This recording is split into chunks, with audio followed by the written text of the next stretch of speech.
अचल मल्होत्रा जी, कैसे आप इन तस्वीरों को डिस्क्राइब करेंगे हमारे दर्शकों के लिए? G20 समिट से अगर जोड़कर देखा जाए और अब तक G20 समिट से जो हासिल हुआ है उसे अगर जोड़कर देखा जाए, क्योंकि न्यू दिल्ली डिक्लेरेशन में इस बात का जिक्र साफ तौर पर किया गया है कि परमाणु युद्ध की धमकी बर्दाश्त नहीं की जानी चाहिए, यानी उसे लेकर एक बहुत सख्त मैसेज देने की कोशिश। सबकी संप्रभुता का ख्याल रखा जाए, एक देश दूसरे देश की संप्रभुता का ख्याल रखे, और यह तभी संभव है जब सभी देश मिलकर शांति के बारे में सोचें, क्योंकि यह सबका जॉइंट एफर्ट होगा, जॉइंट जिम्मेदारी होगी।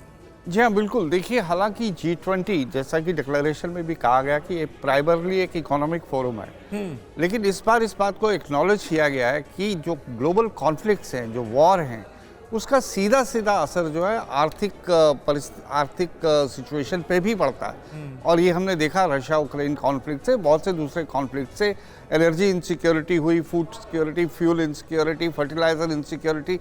तो इन सब चीज़ों को एड्रेस करने के लिए शांति ही अल्टीमेट जो है, और वो उसको अचीव करने के लिए जो रास्ता है वो पीसफुल नेगोशिएशन, डिप्लोमेसी और डायलॉग है।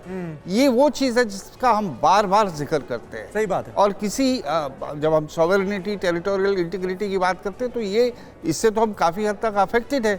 हमारा एक बहुत बड़ा हिस्सा है जो चाइना कब्जा करके बैठा है। पाकिस्तान कश्मीर के ऊपर उसने अपना डायरेक्ट इनडायरेक्ट कंट्रोल कर रखा है। तो ये हमारे साथ भी लागू होता है, हम पे भी रेलिवेंट है। अग्रेशन की बात करते हैं तो चाइना अग्रेशन के कॉन्टेक्स्ट में भी रेलिवेंट हो जाता है। तो बहुत जो G20 का ओवरऑल थीम भी जो है जी, वो सब, और ये हमारी जो फिलॉसफीज हैं, इसमें आज आप बहुत बढ़िया समागम देखेंगे। बढ़िया समागम देख रहे हैं मुकेश जी, और इसीलिए मुझे लगता है प्रधानमंत्री नरेंद्र मोदी ने बड़ी अच्छी बात कही G20 समिट की शुरुआत में ही कि विश्वास बहाली बहुत जरूरी है। ट्रस्ट डेफिसिट बढ़ता जा रहा है एक दूसरे मुल्कों के बीच, और युद्ध ने उसे और बढ़ाया है। विश्वास बहाली हो जाएगी तो मुझे लगता है बहुत सारी समस्याओं का हल भी निकल जाएगा। ये एक मैसेज भी गया है। मैं 2013 से लेकर 2023 का एक सफ़र आपको दिखाना चाहता हूं। मैं सेंट पीटर्सबर्ग की G20 सम्मेलन में मौजूद था, और जो 2023 की भारत की समिट है, या इससे पहले जो ब्रिस्बेन में G20 की समिट हुई थी, इन तीनों का कंपैरिजन, और लास्ट बाली समिट का जो आप बाली और नई दिल्ली का जो अगर कंपैरिजन करेंगे तो बहुत सारी तस्वीरें साफ हो जाती हैं। इनकी उपराष्ट्रपति भी वहां पर पहुंच चुकी हैं सर, वो तस्वीरें हम दिखा रहे हैं। प्लीज आप अपनी बात पूरी करें। क्योंकि इन सारे, अगर आप समिट को देखिए तो आयोजन के स्तर से लेकर आउटकम के स्केल तक जो भारत ने प्रतिमान, कीर्तिमान और पैरामीटर्स एक साथ जमा किए हैं, मुझे नहीं लगता कि आने वाली G समिट उसको कहीं पार कर पाएंगी, लेकिन इसको इस तक पहुंचने के प्रयास जरूर कर पाएंगे। बिल्कुल। और स्पेन की उपराष्ट्रपति नादिया कैल्विनो को इस वक्त हम देख रहे हैं राजघाट पहुंच गई हैं बापू को नमन करने के लिए, राष्ट्रपिता महात्मा गांधी को श्रद्धांजलि देने के लिए, राष्ट्रपिता को राष्ट्राध्यक्षों के नमन की तस्वीरें इस वक्त दिल्ली के राजघाट से आपके सामने है। स्पेन की वाइस प्रेसिडेंट नादिया कैल्विनो इस वक्त आपको नजर आ रही हैं, जो राजघाट पहुंच गई हैं। स्पेन का नरेंद्र मोदी उनका स्वागत करते हैं। स्पेन का G20 में एक स्पेशल यहाँ पर पोजीशन कह सकते हैं अचल डॉक्टर एम्बेसडर मल्होत्रा, क्योंकि देखिए ये तो परमानेंट मेंबर भी नहीं है, लेकिन इनवाइटी भी नहीं है। ये परमानेंट इनवाइटी है, और ये परमानेंट इनवाइटी होने की वजह से, और इनके प्रेसिडेंट को शायद यहाँ पर आना था और वो किसी वजह से नहीं आ पाए, इसलिए डेप्यूटी प्रेसिडेंट यहाँ पर आई हैं, जो ये तस्वीरें हम देख पा रहे हैं। लेकिन मैं एक बार फिर से उसी न्यू दिल्ली डिक्लेरेशन का एवं श्रीवास्तव जिक्र करूंगा, जिसका जिक्र अभी समीर कर रहे थे।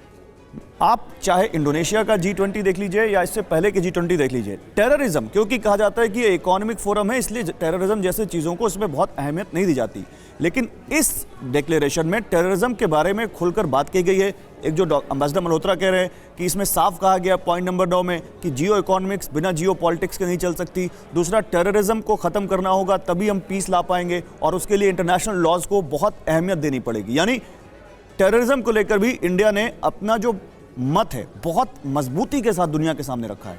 जो मल्होत्रा सर ने जो बोला है वो अपने डिप्लोमेटिक एक्सपीरियंस से बहुत अच्छा बोला है कि अब ये समझ और सोच हो गई है विश्व की कि जब तक हम वॉर्स को, कॉन्फ्लिक्ट्स को और टेररिज्म को, जो दीमक की तरह है, नहीं ख़त्म करेंगे, कोई समृद्धि, कोई आर्थिक तरक्की नहीं हो सकती है। और एक बात मैं और कहना चाहूँगा जो मुझे बहुत भव्य लगा यहाँ पर इस दृश्य को देख करके, पूरी दुनिया में वॉर मेमोरियल्स हैं, पूरी दुनिया में।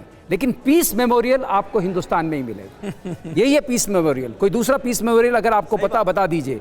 और दूसरी चाणक्य की बात भी मुझे याद आती है, उन्होंने कहा था शास्त्र से। ये नाइजीरिया के राष्ट्रपति आ चुके हैं, मैं एक बार इनके बारे में बता दूं, प्रेसिडेंट बोला अहमद टिनुबू वहां पहुंच चुके हैं। ये तस्वीरें आप देख रहे हैं, और ये सबसे पहले मेहमान थे G20 के भारत आने वाले, और ये यहाँ पर, और नाइजीरिया क्योंकि अफ्रीकन यूनियन के लिहाज से भी बहुत अहम हो जाता है, और ये यहाँ पर अब पहुंच चुके हैं। सर मैं ये कह रहा था, चाणक्य ने अपने बात में कहा था कि शास्त्र का उपयोग जो होता है वो संस्कृति के लिए होता है। शस्त्र की बात चली थी कि हम इतने शस्त्र खरीद रहे हैं, बेच रहे हैं, शस्त्र का उपयोग सिर्फ शांति के लिए हो तभी उसका सही उपयोग है, उसका और कोई उपयोग नहीं है। वॉर के लिए, वो वॉर को अवॉइड करने के लिए होता है, डिटरेंट होता है, वॉर करने के लिए नहीं है। करना पड़े तो मजबूरी है आपकी। अब बात आती है जो आपने पूछा कि अफ्रीकन कंट्रीज को ऐड करके हमने almost 1.3 billion people are there. वो देखिए एक तरीके से आपका 80% population of the globe. Correct. तो 18% of population of globe. Sir अभी तक आबादी के लिहाज से 67% रिप्रेजेंटेशन था, लेकिन अब AU के 55 देश क्योंकि शामिल हो गए, तो आबादी के लिहाज से 80%। बताइए उनको छोड़ के आप कैसे आगे बढ़ सकते हैं? GDP भी शामिल हो गई, 80% आबादी भी। कितनी बड़ी बात है। अरे आप पूरी मिला करके अगर जो हम पहले थे और इनको जुड़ने से हम 80% हो गए, GDP तो 85% हो गई है। सर बाली और दिल्ली में एक फर्क देखिए, बाली में G20 एक डिवाइडेड हाउस था, वहां पर ईस्ट वेस्ट का डिवाइड था, ग्लोबल साउथ, ग्लोबल नॉर्थ का डिवाइड। बड़ी बात कही आपने, ये चारों इस तरह से एक पूरा बटा हुआ था। हमारे विदेश मंत्री S जयशंकर ने कल इसी सवाल का जवाब देते हुए कहा, टीयर्स में थे, Bali is Bali, new Delhi is new Delhi. और ये कंपेयर कर रहे थे लोग तो, हाँ, मतलब हमें कंपेयर नहीं करना चाहिए, लेकिन ये मान के चलना चाहिए कि यहाँ जो आउटकम्स आए हैं और जहाँ जिस तरीके से शांत वातावरण में सहयोग के साथ काम हो रहा है, उस पे शायद जरूर मैं कहूँगा गांधी जी का प्रभाव है। वो अपने आप में अभूतपूर्व है। और एम्बेसडर मल्होत्रा इसीलिए अब तक के सबसे सफल आयोजनों में से एक माना जा रहा है न्यू दिल्ली आयोजन G20 समिट। या बिल्कुल, लेकिन दुनिया का ऐसा कोई मुद्दा नहीं है जिसका अल्टीमेटली जिससे आम आदमी से जुड़ा हुआ है। आपकी लाइफ पे इफेक्ट करेगा, मेरी लाइफ पे इफेक्ट करेगा। अगर ये सिंसियर जितनी भी अंडरस्टैंडिंग यहाँ से निकल के आ रही है, अगर इसे ईमानदारी से इम्प्लीमेंट किया जाए, तो अल्टीमेटली जो है आपकी ज़िंदगी में सुधार आएगा, मेरी ज़िंदगी में सुधार आएगा। और आम आदमी पूछता है कि यार इतने बड़े आयोजन का मुझे क्या मिलने वाला है, तो उसे समझना चाहिए कि हाँ कल परसों नहीं मिलेगा। इसमें भी कहीं जिक्र भी किया हुआ है डिक्लेरेशन में कि जो आज हम डिसीजंस ले रहे हैं ये फ्यूचर को गवर्न करेंगे। आपका फ्यूचर कैसा होगा वो उसकी शेप देने में ये आज के डिसीजंस जो हैं बहुत अहम होने वाले हैं। बिल्कुल। तो ये अर्जेंटीना के राष्ट्रपति भी यहाँ पर पहुँच चुके हैं, आप देख सकते हैं अल्बर्टो फर्नांडीज को, जो अर्जेंटीना के राष्ट्रपति हैं, वो वहाँ पर पहुँच चुके हैं। अर्जेंटीना बहुत अहम है भारत के हिसाब से, क्योंकि अर्जेंटीना ने भारत के लड़ाकू विमान तेजस और ब्रह्मोस मिसाइल में दिलचस्पी दिखाई है। और ये डिफेंस एक्सपोर्ट अगर देखें इस सरकार में तो 16,000 करोड़ तक पहुंचा है, जो हाईएस्ट एवर बताया जा रहा है। और ये भी बहुत अहम है भारत के लिहाज से। AVM श्रीवास्तव, आप ज़्यादा अच्छा बता पाएंगे। ये तो मैं आपको कहता हूं कि इससे तो मैं बहुत ज़्यादा इम्प्रेस्ड हूं कि इस सरकार ने, मैं किसी सरकार की आलोचना नहीं करना चाहूँगा, वो मेरा वो नहीं है, क्षेत्र नहीं है मौजूदा सरकार, लेकिन हाँ मौजूदा सरकार ने जितनी जोर दिया कि आपको इंडिजिनस होना पड़ेगा, और जिस तरीके से उसको बढ़ाने की कोशिश की, क्योंकि मैं रह चुका हूं आर्म फोर्सेस में, हमारा हमेशा अट्रैक्शन ले रहता है जो बेस्ट वेपन है उसको हम इंडक्ट करें। और बेस्ट वेपन जब आप डेवलपिंग कंट्री हैं, बेस्ट आपके पास हो नहीं सकता है, तो नियर बेस्ट को आपको एक्सेप्ट करने की अपने अंदर एक सामर्थ्य लानी पड़ेगी। वो जब सामर्थ्य आ जाएगी तो धीरे धीरे आप बेस्ट के करीब पहुंचेंगे। वो एक दिन का खेल नहीं और वो हमने करके भी दिखाया। अमेरिका से जो बातचीत हुई उसमें MQ-9 रीपर ड्रोन की डील डन होती हुई नजर आई, ये भी अपने आप में एक बड़ी बात है। और जहां तक आप लोग बात करते हैं, और कल भी बात हो रही थी और इस चर्चा में मैं शामिल हुआ, कहा जाता है कि 80% तकनीकी का ट्रांसफर होगा। टेक्नोलॉजी ट्रांसफर 80% तो मैंने अपनी जिंदगी में नहीं देखा है। अगर ऐसा हो सकता है, क्योंकि उसके बहुत लेयर्स हैं, उसको होने में 7 से 10 साल लगेंगे, और उस सारे लेयर्स को अगर एक बार आपने वैसा ट्रांसफर कर लिया, आपका पूरा इकोसिस्टम आपकी कंट्री में बन जाएगा automatically. There is a final assembly level, there is a pre final assembly level, there is a major component level, there is a minor component level, there is a component level, सबको मिला करके तब ecosystem बनता है। Ecosystem because तेजस आ गया है, आकाश आ गया है, ब्रह्मोस है, तो हमारा इकोसिस्टम कुछ हद तक अब परिपक्व हुआ है, लेकिन अभी मुकेश से जी, और मानते हैं आप, परिपक्व होना है। ये एक बड़ा ब्रेक थ्रू है जब हम टेक्नोलॉजी ट्रांसफर का भी जिक्र करते हैं। मुझे लगता है जियो पॉलिटिकल शिफ्ट हो रहा है। हम पिछले 50 साल रूसी लड़ाकू विमानों पर निर्भर रहे और वो अब लगभग फेज आउट होने की स्थिति में हैं। एक सुखोई को छोड़ दीजिए तो। लेकिन अब जो लड़ाकू विमान भारतीय वायुसेना इस्तेमाल करेगी, जो भारत इस्तेमाल करेगा, वो सारे इंडिजिनस होंगे, लेकिन उनके इंजन अमेरिकी होंगे। तो ये एक शिफ्ट हुआ है जो हम लोग हमारे अगर आप लड़ाकू इजाजत दें तो विमान- मैं एक चीज ऐड करना चाहूंगा। सर हमारी एक चीज आप बोलिएगा, इस सिरिल रामफोसा को हम देख रहे हैं जो वहां पर पहुंच चुके हैं। साउथ अफ्रीका के प्रेसिडेंट इस वक्त दिखाई दे रहे हैं। साउथ अफ्रीका अभी प्रधानमंत्री नरेंद्र मोदी गए थे और वहां पर हमने देखा था कि किस तरह से बहुत अच्छा वहां पर प्रधानमंत्री नरेंद्र मोदी और साउथ अफ्रीका का वो विजिट रहा और उसके ठीक बाद उनका यहाँ आना। सर मैं आपकी बात में ऐड करना चाहूँगा, हमारी डिपेंडेंस रशिया पर सिर्फ कॉम्बैट एयरक्राफ्ट या एयरक्राफ्ट की नहीं है, हमारी डिपेंडेंस एयर डिफेंस नेटवर्क की भी है। हमारे जितने मिसाइल बटालियंस हैं मोस्टली, जो हमारे ATGMs हैं, जो हमारे रेडार्स हैं और जो हमारा अभी नया S-400 आया है, ये सारे के सारे जो हैं रशियन ओरिजिन के हैं। तो मैं एक चीज़ कहना चाहूँगा आपके माध्यम से कि हम दोनों में सक्षम हैं। जो हमारी सेनाएं हैं दोनों को चला सकती हैं, दोनों को मेंटेन कर सकती हैं और दोनों का इस्तेमाल कर सकती हैं युद्ध के लिए। एक करेक्शन है, इस अफ्रीकी यूनियन के अध्यक्ष पहुंचे हुए, रामफोसा नहीं है ये। जी सर। तो ये और जो बात है, ये सर बड़ा महत्वपूर्ण है। देखिए, अफ्रीकी संघ के अध्यक्ष राजघाट पहुंचे हुए हैं और इनके चेहरे पर अलग ही खुशी नजर आ रही है।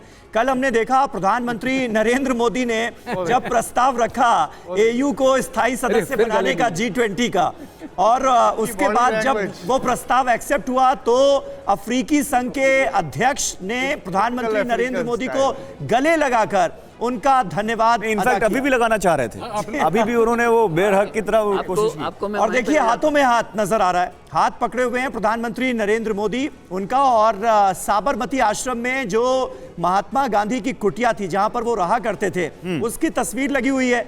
और अजाली आसामौनी को आप इस वक्त तस्वीरों में देख रहे हैं। प्रधानमंत्री नरेंद्र मोदी ने उन्हें समझाया साबरमती आश्रम के बारे में, महात्मा गांधी की कुटिया के बारे में कुछ जानकारी दी और उसके बाद फिर वो समाधि स्थल की ओर आगे बढ़ गए। तो ये अपने आप में बहुत बड़ी बात है।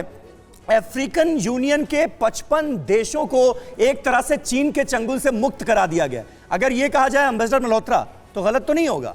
शुरुआत हो गई है, शुरुआत हो गई है। क्योंकि मैं आपकी इस पे स्पिरिट पे डैम्पर नहीं करना चाहता, क्योंकि अभी जब G20 मैं सीधी बात करता हूँ, G20 की जब मीटिंग चल रही है, जाम्बिया जो सबसे ज्यादा कर्ज में डूबा हुआ है पहुंचा हुआ है, उसको आप शिपिंग जो है उसे होस्ट कर रहे हैं और वो वहां से बैठ के सेल्फीज भेज रहा है। वेनेजुएला भी सर, वेनेजुएला अफ्रीका में नहीं है, इसलिए उसका जिक्र नहीं कर रहा। तो सामने आ रहा है और इस पर हमको बहस करनी चाहिए कि इस G20 को देखकर चाइना के शी जिनपिंग ये जरूर सोच रहे होंगे कि मुझे दिल्ली पहुंचना चाहिए था। वो अपने आप को इस समय एलिनेट महसूस कर रहे हैं, वो अलग थलग पड़ गए हैं। वहां बैठे हैं तो कुछ तो करेंगे ना, कुछ करेंगे। फ्रस्ट्रेशन है जो वो फ्रस्ट्रेशन है। और जो ये G20 का न्यू दिल्ली लीडर्स डिक्लेरेशन है, उसमें अफ्रीका के तीन देशों का नाम है, जाम्बिया, घाना, इथियोपिया। इनका नाम है कि कैसे डेट ट्रैप में फंसे हुए इनको कैसे निकालना है, और इंक्लूडिंग श्रीलंका जो भारत का बहुत पड़ोसी है उसका भी नाम दिया गया है। डेट ट्रैप के जरिए कहीं ना कहीं चाइना को घेरने की कोशिश कर रहे हैं। आपने कहा साहूकारिता थी, एक साहूकार था, अब इनको साथी चाहिए, अब इनको साथी चाहिए। तो साहूकारिता से साथी का सफर अफ्रीकन कंट्रीज को तय करने का ये मौका मिला है। देखिए हमारे, अगर मैं ऐड कर दूं इसमें, भारत की जो डेवलपमेंट असिस्टेंस और कोऑपरेशन कहाँ यूनिक हो जाती है, वो यहाँ यूनिक हो जाती है कि बड़ी बिनाइन है, ये नॉन प्रिस्क्रिप्टिव है। हम इसके साथ कोई पॉलिटिकल स्ट्रिंग्स अटैच नहीं करते हैं।